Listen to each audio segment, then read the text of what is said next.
It was Christmas Eve, and I was sitting alone in my apartment in Denver, still in my scrubs, staring at a glass of wine I hadn't touched. The hospital had been brutal.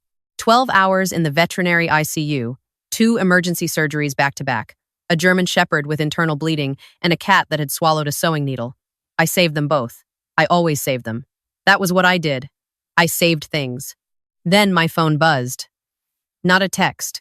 An email. The subject line read, "Urgent beneficiary verification required." It was from a life insurance company I had never heard of. National Fidelity Partners. I opened it, expecting spam. It wasn't spam. It was a formal request to verify my identity as the listed insured on a $750,000 whole life insurance policy. My name, my social security number, my date of birth, all correct. But I had never purchased a life insurance policy.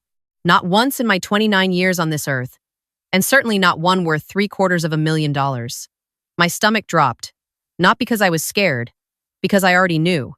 I didn't have proof yet, but somewhere deep in my gut, in the part of me that had spent my entire childhood learning to read danger before it arrived, I already knew exactly who had done this. Have you ever had that feeling? That sickening clarity when a betrayal isn't a surprise, just a confirmation? Tell me your story in the comments. My hands were steady. They're always steady.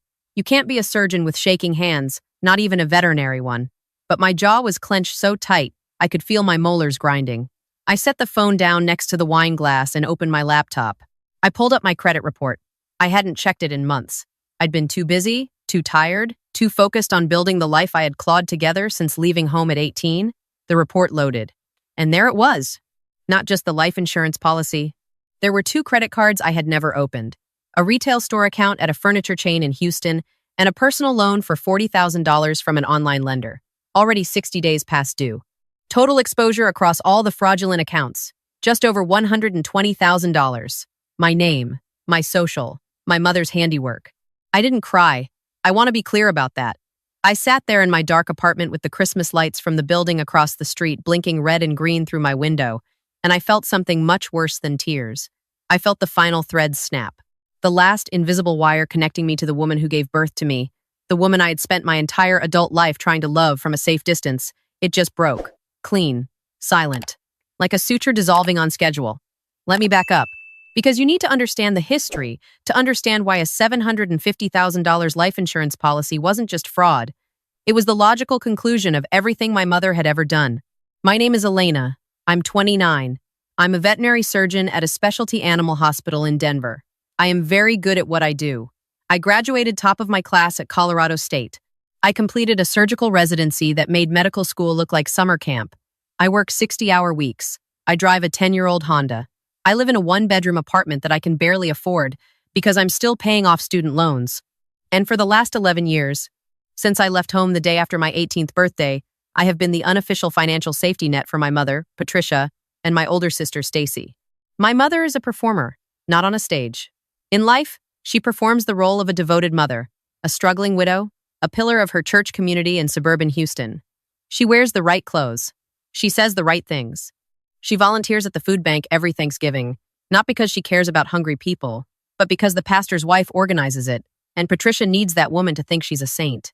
Every surface is polished. Every story is curated. And beneath it all, my mother is a predator who feeds on her own children. It started small. When I was 19, a freshman at Colorado State barely surviving on ramen and a partial scholarship, she called me crying. The electricity was about to be shut off. She needed $300. I sent it. I ate peanut butter sandwiches for 2 weeks. When I was 21, it was the car. The transmission died. She needed $2,000. I took out a credit card I couldn't afford. When I was 23, in the grinding middle of vet school, it was Stacy.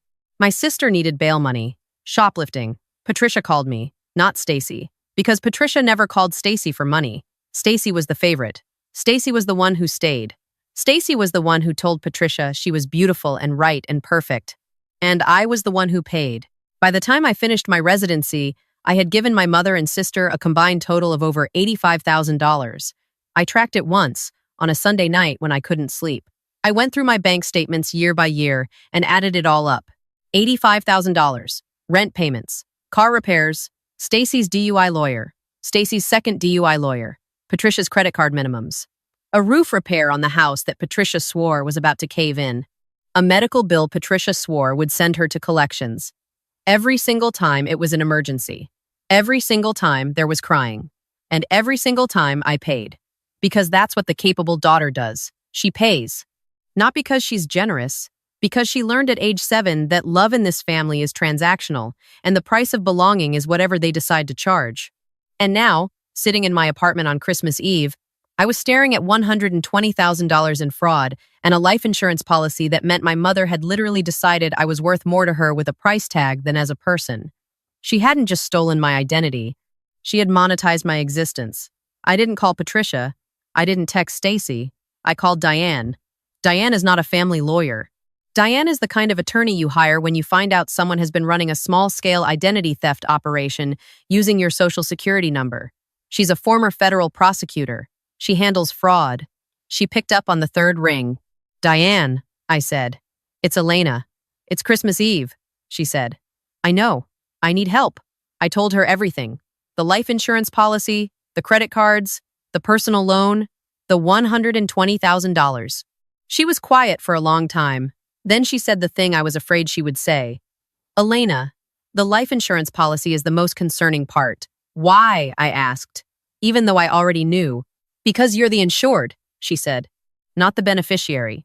Someone else collects if something happens to you." I felt the room tilt. "Who's the beneficiary?" I asked. Diane said she'd find out. She told me to freeze my credit immediately, file an FTC identity theft report, and not contact my mother under any circumstances. I did all three before midnight. Merry Christmas. The next morning, Christmas Day, my phone exploded. 7 missed calls from Patricia, 3 from Stacy, a text from my mother. "Baby girl, Merry Christmas. We miss you so much. When are you coming home?" I stared at it. The audacity. The performance. She had taken out a policy on my life, racked up 6 figures in debt in my name, and she was texting me Merry Christmas with a heart emoji. I didn't reply. An hour later, another text. This one from Stacy. "Mom is really upset you haven't called. It's Christmas, Elena. Don't be selfish." Selfish. The word hit me like a slap. I, who had hemorrhaged $85,000 into their bottomless need, was selfish. I turned off my phone. I made coffee. I sat by the window and watched the snow fall over Denver, and I let myself feel it, not the anger. Something deeper, the grief. Because I was mourning something I never actually had. I was mourning the idea of a mother, the concept of a family, the fantasy I'd been financing for 11 years. Diane called me 2 days later. Her voice was different, harder, controlled, the way people sound when they're about to deliver very bad news and want to make sure they do it precisely. "Elena, I need you to come to my office." I drove through the slush and the gray December streets and sat across from her at a conference table covered in printouts. She slid a document toward me. "This is the life insurance policy," she said. "Opened 14 months ago. The insured is you. The beneficiary is your mother, Patricia Caldwell. And the policy includes an accidental death rider worth an additional $250,000 on top of the base $750,000. I stared at the numbers. $1 million. My mother had taken out $1 million policy on my life. I thought about all the times she'd asked me to come home for holidays, all the times she'd guilted me about driving down from Denver. The I-25 through Colorado and into Texas is a long, dangerous drive, especially in winter. Especially through the mountain passes. "Come home for Christmas, baby girl. Drive safe." I felt sick. "Diane," I whispered, "do you think she would actually?" I trailed off because I couldn't finish the sentence. Diane didn't answer that question. Instead, she said, "There's something else. The insurance application lists your annual income as $320,000. I almost laughed. "I make $87,000, I said. She nodded. "And the application was submitted using an email address registered to your mother. The physical exam was waived using a paramedical shortcut. The underwriter approved it based on falsified information. This entire policy is insurance fraud. Multiple federal laws. Multiple state laws. Your mother is in very serious trouble." "Good," I said. And I meant it. But the real shock came on December 28th. 3 days after Christmas, Diane called me again. This time she didn't ask me to come to her office. She asked me to come to a restaurant downtown.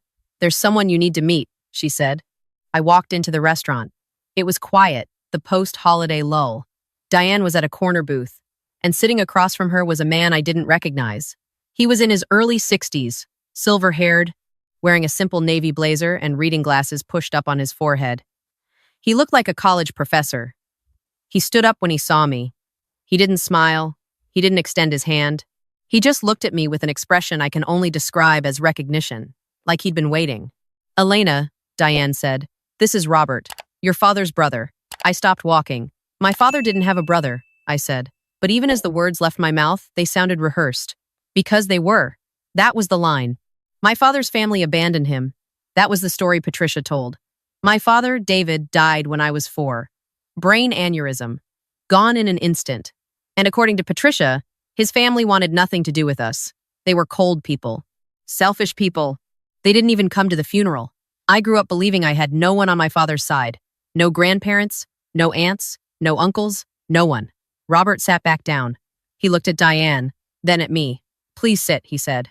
His voice was calm, warm even, but underneath it was something heavy. I sat. "Your mother told you I don't exist," he said. "It wasn't a question. She told me my father's family abandoned us after he died." He nodded slowly. "That's the version she needed you to believe." I waited. My hands were in my lap. Steady as ever, Robert took off his reading glasses and set them on the table. "Elena, your father and I were very close. We grew up in Fort Worth. When he married your mother, I was his best man. When you were born, I was there at the hospital. I was your godfather. I have no memory of him. None. I was 4 when my father died." Robert reached into his coat and pulled out a photograph. It was old, slightly creased at the corners. A man in his 30s holding a baby in a yellow onesie. He was laughing. The baby was grabbing his nose. "That's your father," Robert said. "And that's you." I took the photograph. My hand didn't shake, but something inside me did. "What happened?" I asked. Robert's expression shifted. The warmth was still there, but it was layered with something sharper. Anger that had been refined by decades of patience. "When your father passed," he said, "I tried to be present. I brought groceries. I offered to help with bills.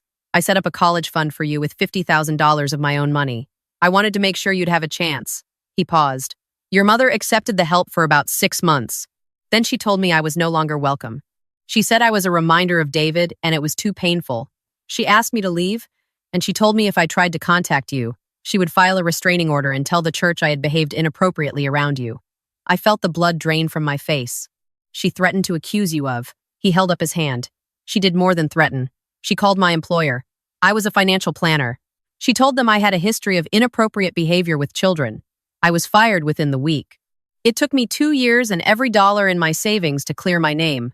By then, she had moved, changed your phone number, told you and Stacy that your father's family was gone. I was erased. The restaurant was quiet. Christmas music played softly from a speaker somewhere. I stared at this man, this stranger who was also the only person who had ever tried to protect me, and I felt the architecture of my entire childhood reorganize itself. Every story Patricia told, every tearful monologue about how hard it was to raise 2 girls alone, every guilt trip about how I didn't appreciate her sacrifice, it was all built on the grave of a lie. She hadn't just isolated me from Robert. She had stolen the one person my father left behind to watch over me. "What about the college fund?" I asked. Robert's jaw tightened. "I set it up in a trust," he said. "Your mother was the custodial guardian until you turned 18. I checked when you turned 19. The fund was empty. She had drained it when you were 12, used it as collateral for a home equity line of credit, then burned through the cash. I did the math in my head. $50,000. That was the year Patricia remodeled the kitchen. New granite countertops. New appliances. She told me she'd gotten a good deal from a contractor at church. I looked at Diane. She was watching me with the expression of someone who has seen a lot of terrible things and is watching another one unfold. I looked at Robert. "Why now?" I asked. "Why are you here now?" "Because of this," he said.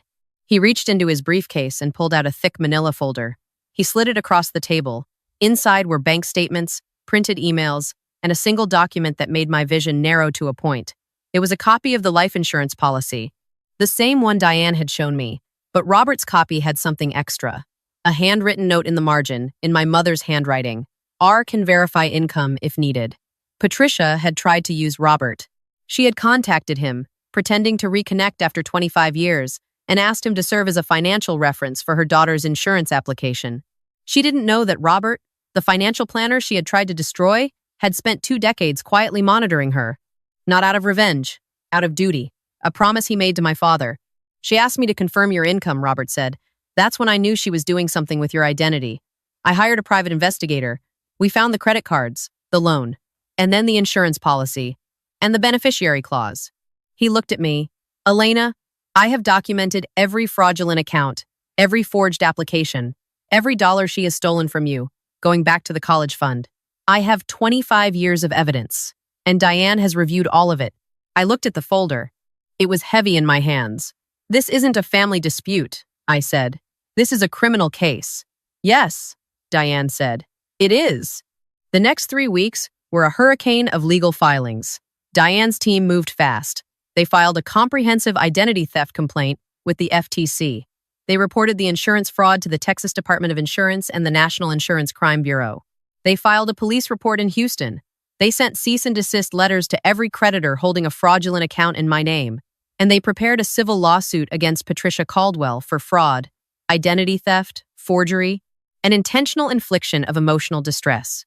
The total damages, including the drained college fund, the 11 years of financial manipulation, and the fraudulent accounts, just under $300,000. Robert offered to cover the legal costs. I refused. He insisted. We argued. Diane mediated. I accepted half, not because I couldn't pay, but because I realized this was the first time in my life someone from my family was investing in me, not extracting from me. And for once, I decided to let that happen. Patricia found out about the lawsuit on January 14th, not through a lawyer, through the credit freeze. She tried to open a new account in my name, a Visa card with a $15,000 limit, and the application was declined. She called me 47 times that day. I know because I counted the missed calls before I blocked her number. Then Stacy started. Elena, what did you do? Mom is freaking out. She says you froze her credit. Her credit? Her credit. That was the moment I understood the depth of it. Stacy didn't say your credit. She said her credit. In my sister's mind, my identity belonged to our mother. My social security number was a family resource. My name was a shared asset. I wasn't a person. I was a utility. I texted back one sentence. Everything I've done is legal. Everything she's done is not. Then I blocked Stacy too. The confrontation came 2 weeks later. I was at my apartment, reviewing case files Robert had sent, when the buzzer rang. I checked the camera. Patricia was standing in the lobby. She had driven 14 hours from Houston to Denver, in January, through a snowstorm if the flakes melting on her coat were any indication. She looked smaller than I remembered. Her hair was flat, her makeup was smudged. She was wearing the expensive wool coat she'd bought with my money 3 years ago, the one she told me was a gift from a friend at church. I let her up, not because I wanted to see her, because I wanted her to see me. I wanted her to stand in my apartment, the one I paid for with my own salary, in the city I escaped to, and understand that I was no longer the 18-year-old girl she could manipulate with tears. She walked in and immediately started performing. "Baby girl," she gasped, reaching for me. I stepped back. She stumbled forward, arms still extended, like a bad actress missing her cue. "What is happening?" she sobbed. "Why are you doing this to us? You need to stop this right now." I stood in the center of my living room. I didn't sit. I didn't offer her water. I didn't touch her.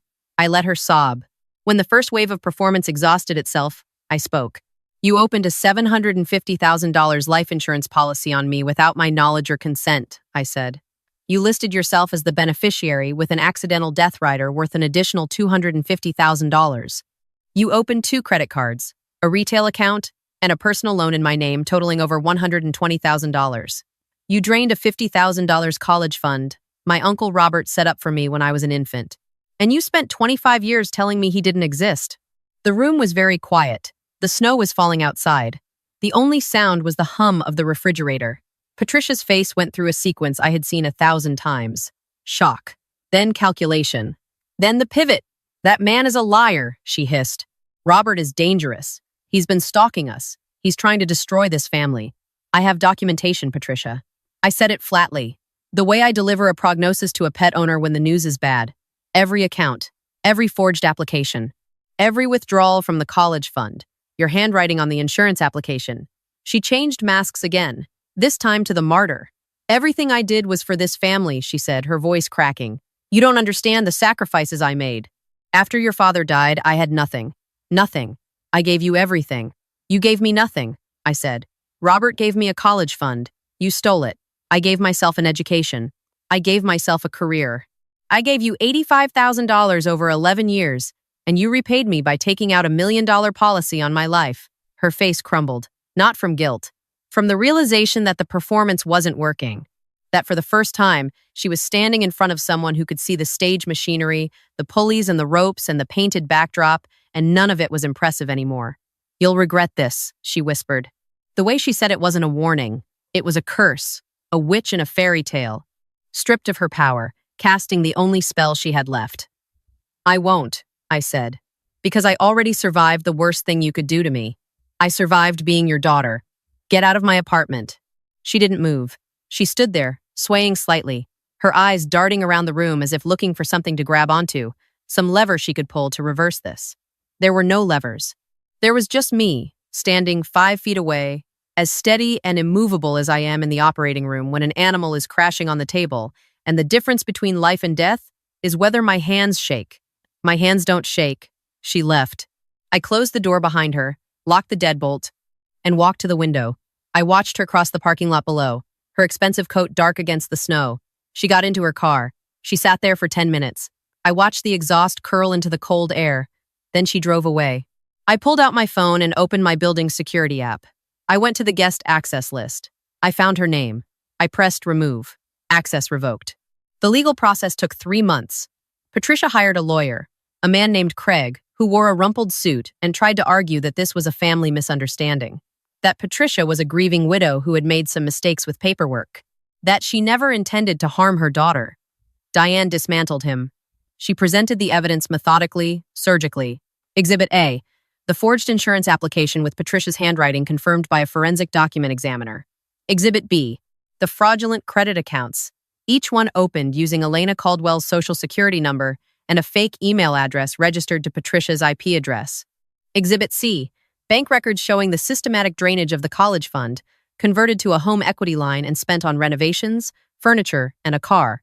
Exhibit D, Robert's 25 years of documentation, including the emails Patricia sent him asking for a financial reference, proving she knew about and participated in the insurance fraud. And Exhibit E, phone records showing 47 calls to my number in a single day after the credit freeze, which Diane characterized as evidence of consciousness, of guilt, and attempted intimidation. The insurance company voided the policy and opened its own fraud investigation. The credit accounts were closed and removed from my record. The personal loan was discharged. And the court ordered Patricia to pay restitution of $137,000, representing the drained college fund plus documented fraudulent debts, with her house in Houston listed as collateral. She couldn't pay. Of course she couldn't. The house went into forced sale. Stacy, who had been living there rent-free while running a series of failed Instagram businesses, had to move out. She sent me one final text before I blocked her new number. "I hope you're happy. You destroyed our family." I read it once. Then I deleted it. I didn't destroy anything. I just stopped paying for the set decoration on a stage play that had been running for 25 years. The show closed because the funding ran out.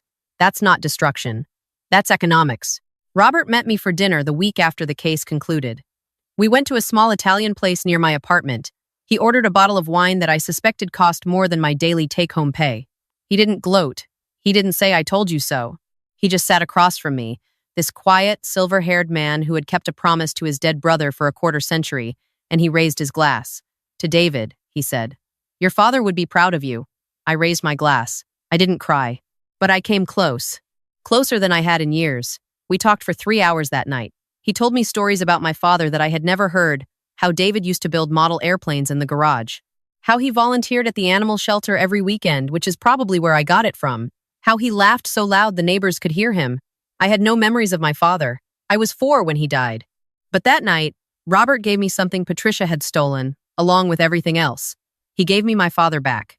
Not the man himself, but the shape of him, the outline, enough to know where I came from. At the end of dinner, Robert pulled a small envelope from his jacket pocket. He slid it across the table. I opened it. Inside was a cashier's check for $50,000. "This is the original amount of your college fund," he said. Adjusted for inflation, it would be more. But I figured we'd start with the principal. I pushed it back. "Robert, I can't." He pushed it back toward me. "It was never your mother's money," he said. "It was always yours. I just had to wait 25 years for you to be in a position to actually receive it." I stared at the check. I thought about the $85,000 I'd given my mother over 11 years. I thought about the $120,000 in fraudulent debt. I thought about the $50,000 college fund she'd drained to remodel a kitchen. I was never welcome in. And then I thought about this man, sitting across from me, who had spent 25 years waiting to give me back what was mine. I folded the check and put it in my pocket. That night, I went home to my apartment. I sat by the window. Denver was spread out below me, the city lights sharp and clean in the winter air. I opened my laptop. In the corner of my desktop was a folder I had created the night I discovered the insurance policy. I had named it The File. Inside was everything: the insurance documents, the credit reports, the screenshots of Stacy's texts, the photos of Patricia's handwriting on the forged applications, the phone records, the court documents. Months of evidence, months of pain compressed into kilobytes. I highlighted the folder. I right-clicked. I clicked delete. Are you sure you want to move this to trash? Yes. I emptied the trash. I closed the laptop. I picked up the photograph Robert had given me, the one of my father holding me as a baby, laughing while I grabbed his nose. I looked at it for a long time. Then I set it on the shelf by the window where I could see it every morning. That night, for the first time in as long as I could remember, I slept without dreaming. For 25 years, I thought Patricia was my foundation. I thought she was the ground I stood on, the roots that held me in place. I was wrong. She wasn't my roots. She was a parasite. And the thing about parasites is, they don't kill you all at once. They drain you slowly, so gradually that you think the exhaustion is normal, that the emptiness is just how life feels. You adapt to being half alive because you've never known what full feels like. Cutting out a parasite isn't cruelty. It's medicine. It's the only way the host survives. And sometimes the hardest part isn't the cutting. It's admitting you needed the surgery at all. Thank you for listening to my story. Have you ever had to remove someone from your life to save yourself? I'd love to hear about it in the comments below. If this story meant something to you, share it with someone who needs to hear it. And hit that like button if you felt that moment of release. Because I promise you, on the other side of that cut, there's a version of you that's been waiting to breathe.